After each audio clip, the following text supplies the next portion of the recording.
Hello दोस्तों, आप सभी को गुलाब जामुन जैसी मीठी मीठी नमस्कार और इसी के साथ आप लोगों का स्वागत है मार्केट के पैचअप या ब्रेकअप शो में।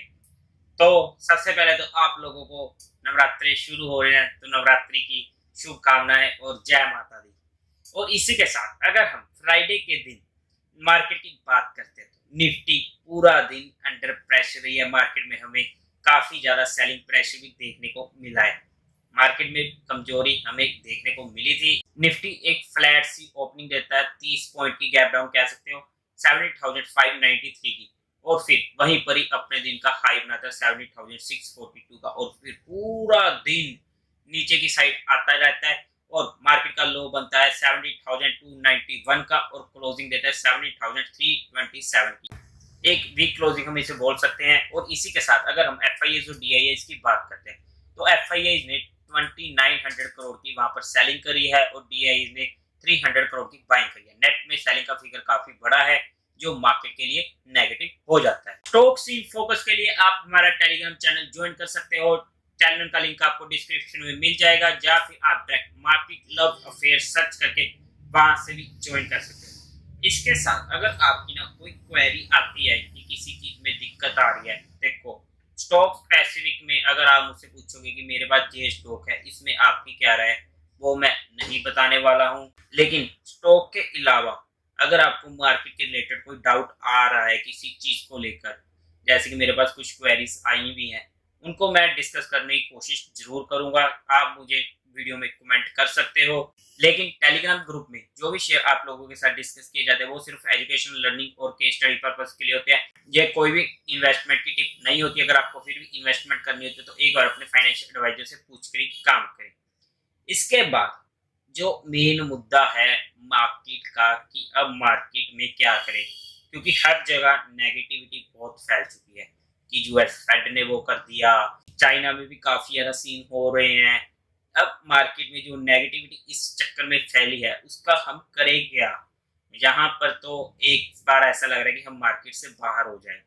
अब मार्केट ने डिस्ट्रीब्यूशन डेज भी देने शुरू कर दिए हैं, जिससे मार्केट का भी जो अप ट्रेंड था वो भी काफी ज्यादा अंडर प्रेशर आ चुका है। ट्रेंड न्यूट्रल में शिफ्ट हो चुका है। लेकिन अब करना क्या है आगे, क्या पैसा बाहर निकाले या अपॉर्चुनिटी है बाई की।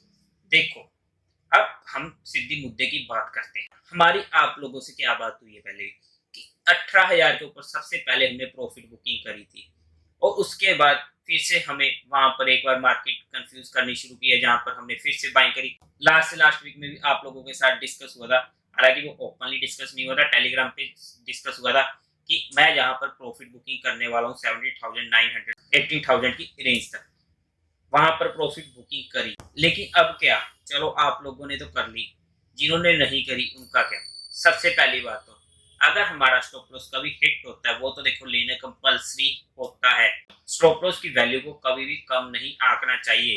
एनीवे अब क्या करना है, देखो अगर हम ना निफ्टी की बात करते हैं, पिछले वीक हमारी क्या बात हुई थी, निफ्टी एक बार 70,300 200 या फिर हम कहें कि 16,800 से 70,200 की रेंज तक रिट्रेस करना चाहिए। अब हमारी क्या उम्मीद थी कि ट्यूसडे वेडनेसडे तक कर जाएगा, लेकिन मार्केट बोली नहीं, मैं तो ट्यूसडे वेडनेसडे ऊपर जाऊंगी, फिर मैं सीधा नीचे आऊंगी।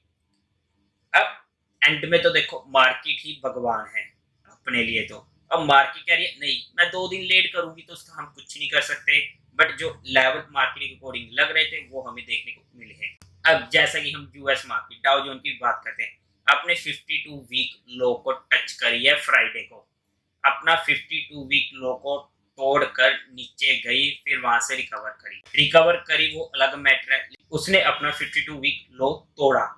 मार्केट में वहां पे यूएस में जो भी चल रहा हो, कमजोरी चल रही है, वट कुछ भी हो, हमें यूएस से फर्क नहीं पड़ना चाहिए। हमें फर्क पड़ना चाहिए अपनी मार्केट से। Obviously gap up gap down में वो चीजें मैटर करती हैं, लेकिन इस बात को हम नहीं बोल सकते कि हमारी मार्केट काफी स्ट्रेंथ शो कर रही है और उसी के साथ साथ स्टॉक से ऐसे एक्शन हमें मिल रहा है। बीच में कुछ दिन हो जाते हैं कि हमें नहीं मिलता, क्योंकि काफी ज्यादा जब प्रेशर में मार्केट आती है तो वहां पर हर चीज प्रेशर में आ जाती है। इसलिए यूएस में जो मर्जी चले हमें नहीं फर्क पड़ना चाहिए। लेकिन अगर हम अपनी मार्केट की बात करते हैं जैसे कि हमारी पहले भी बात हुई कि 16,800 से 17,200 की रेंज एक इम्पोर्टेंट एरिया होता है, एक अच्छा जोन है एक्यूमुलेट करने का, एक अच्छा जोन है बाइंग करने का। क्या अब हम वहां पर जो मार्केट में नेगेटिविटी फैली है उस चीज को छोड़ दें? जो हमारा जोन आ रहा है, देखो पहले तो चीज हमको जहां पर मिल रही थी, हमारे पास जो जोन था वो ये था कि अच्छा लो रिस्क एंट्री पॉइंट है। अब मार्केट वहां से जहां तक आ तो गई, लेकिन अब जहां पे ना नेगेटिविटी इतनी फैली हुई है कि डर सा फैल रहा है कि जहां पर मार्केट रुकेगी जो सीधा नीचे चली जाएगी।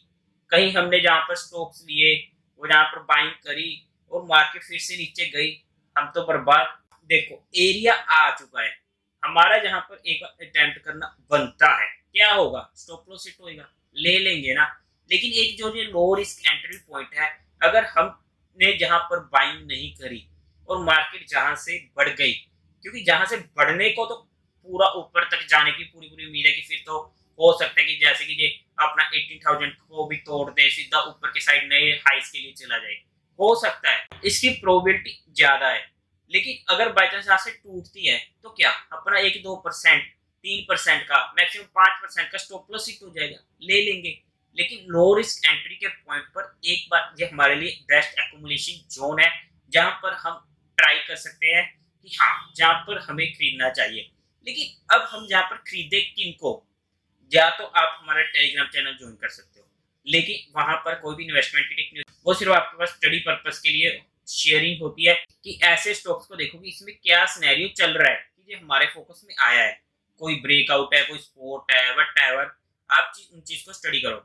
जैसे कि मैं एग्जांपल देता हूँ, एक स्टॉक का चार्ट आप लोगों के सामने डिस्कस करता हूँ, HAL हिंदुस्तान एरोनॉटिक्स लिमिटेड, जिसे हमने अप्रोक्स 1700 से 1750 के लेवल पर काफी ज्यादा डिस्कस किया है।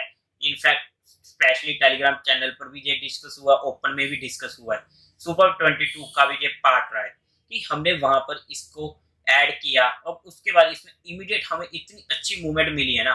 अब हुआ क्या इसमें, देखो मार्केट पिछले कुछ वीक से जिगजैग कर रही है, लेकिन अगर आप इसके चार्ट को देखोगे, ऑब्वियसली मार्केट प्रेशर में है, ये स्टॉक भी थोड़ा सा प्रेशर में है, लेकिन ये स्टॉक स्ट्रेंथ दिखा रहा है, टूट रहा है लेकिन इतना नहीं टूट रहा। ऐसे स्टॉक जो रिलेटिव स्ट्रेंथ पर काम कर रहे हैं, इनमें हमें रिलेटिव स्ट्रेंथ देखने को मिल रही है, वहां पर हमारी नजर रह सकती है। इसने नया ब्रेकआउट दिया, उसका ये पूरा का पूरा ब्रेकआउट रिट्रेस कर रहा है, अब ये हमें 20 की मूविंग एवरेज पर मिल रहा है।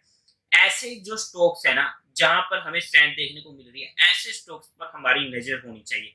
ये मैं जस्ट आपको एक एग्जांपल दे रहा हूँ स्टॉक की, कैसे स्टॉक्स पर हम नजर रख सकते हैं। स्टॉक्स बताने मेरे लिए कोई बड़ी बात नहीं है, मैं आपको आके सीधा स्टॉक्स बोल दूंगा, लेकिन उसका फायदा क्या स्टॉक्स बताने का? अगर आप खुद नहीं स्टडी करोगे ना, आप खुद सर्च नहीं करोगे, आप खुद मेहनत नहीं करोगे, आप दूसरों पर डिपेंडेंट रहोगे, तो खुद कब कामयाब होगे? हमें खुद अपने पैरों पर स्टैंड होना है और उसके लिए आपको खुद मेहनत करनी पड़ेगी। अब मेरा काम है जहां पर आप लोगों को बताना कि किस टाइप के स्टॉक्स हम सर्च कर सकते हैं। अब मैंने आप लोगों को आइडिया दिया, अब आप खुद मेहनत करो। कितना टाइम लगेगा?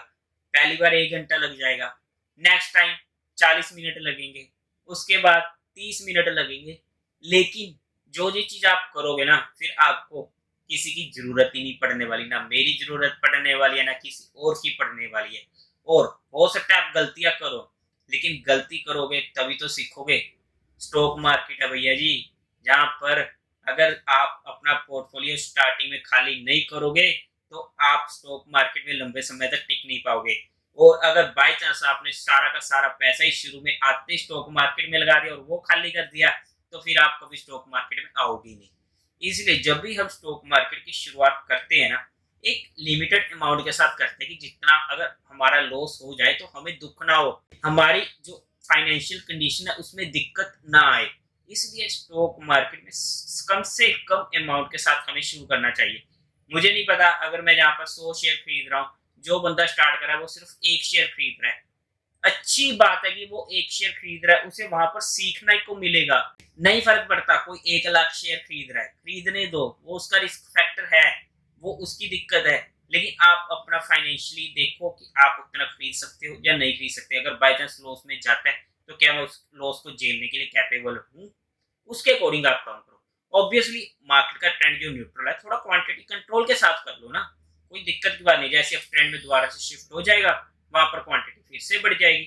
एनीवे अगर हम मार्केट की बात करते हैं तो जो 16,800 से 70,200 की रेंज है वो हमारे पास एक एक्यूमुलेशन जोन है। अब जहां पर सिनेरियो क्या हो सकता है, देखो मार्केट जैसा कि एसजीएक्स निफ्टी दिखा रहा है, जैसे कि फ्राइडे के दिन यूएस में भी हमें फ्री फॉल देखने को मिला कि एक बड़ा गैप डाउन हमें देखने को मिल सकता है। लेकिन एक अगर मेजर गैप डाउन हमें देखने को मिलता है कि मान लो कि 70,000 या उसके नीचे का, फिर तो वहां पर इमीडिएट हमें बाउंस बैक भी देखने को मिल सकता है। अदरवाइज अगर मार्केट 70,000 के नीचे नीचे आती है, जो हमारा 60,800 का मेजर सपोर्ट है, वहां पर तो हमारे पास अच्छी बाइंग अपॉर्चुनिटी होगी। लेकिन अब जहां पर क्या सिचुएशन, सबको पता है कि ये मेजर सपोर्ट रहने वाले 16,800 से 70,000 की रेंज। अब मार्केट ने सोचा कि जहां पर तो हर कोई खरीद रहा है, चलो इन सबके स्टॉप लॉस हिट करवाते हैं। तब मार्केट में क्या हो सकता है कि मार्केट मैं तो और नीचे जाती हूँ, 16,500 तक रिट्रेस कर जाती हूँ, तो करने दो, एक दो दिन वहां पर परेशान कर सकती है, क्योंकि एक तो जहां पर मंथली एक्सपायरी आने वाली है, और जिस तरीके का ना ये पिछले वीक मार्केट ने ट्रेंड दिखाया है कि हो सकता है कि एक्सपायरी तक ये एक्सटेंड हो जाए, वो ऐसे में एक्सटेंड हो भी सकता है जिसकी प्रोबेबिलिटी ज्यादा हाई होती है। इसीलिए अगर मार्केट बाय 16,800 से नीचे जाकर एक दो दिनों तक रिट्रेस करती है तो कोई बात नहीं, आराम से बाइंग कर सकते हैं, स्टॉक स्पेसिफिक एक्शन आपको मिलता रहेगा। लेकिन अगर by chance stop loss hit हो रहा है तो स्टॉप लॉस की वैल्यू को कम मत करिएगा। स्टॉप लॉस हिट हो रहा है तो लेना बनता है, दोबारा से वो बाइंग जोन में जाएगा, दोबारा से स्ट्रेंथ शो करेगा, दोबारा से उठा लेना। लेकिन एक बार अगर स्टॉप लॉस हिट हो गया तो उसको फिर मत रुकेगा कि स्टॉप लॉस हिट हो चुका है, अब मैं नहीं निकलूंगा। हाँ, हो सकता है स्टॉप लॉस हिट हो जाए फिर आपको ऊपर को निकल जाए, देखो वो चीज हो सकती है, हो जाए, मोस्टली 10 में से 2 या 3 स्टॉक में ऐसा हो भी जाता है। अब उसका हम कुछ नहीं कर सकते, अगर स्टॉप लॉस हिट हुआ है तो मानना तो पड़ेगा। इसी के साथ अगर हम बैंक निफ्टी की बात करते हैं तो बैंक निफ्टी में जो हम कहें कि इंपॉर्टेंट सपोर्ट वो तो रहने वाली है 37,000 की। और इसी के साथ साथ अगर हम कह रहे कि डू और टाई, मतलब कि मार्केट में बहुत ही ज्यादा हाहाकार मच गया, महातांडव हमें देखने को मिला, तो 35,000 का वो लेवल बैंक निफ्टी के लिए इंपॉर्टेंट रहने वाला है। और इसी के साथ अगर हम कल के दिन मार्केट के लिए लेवल्स की बात करते हैं तो निफ्टी का इंपॉर्टेंट रेजिस्टेंस रहने वाला है 70,500 का, और इमीडिएट सपोर्ट हमें मिलने वाले 70,000 पर, और मेजर सपोर्ट हमें मिलने वाले 16,800 पर। उम्मीद है आप लोगों को ये वीडियो अच्छी लगी होगी, तो इस वीडियो को लाइक करें, शेयर करें और चैनल को सब्सक्राइब करें। Thank you very much.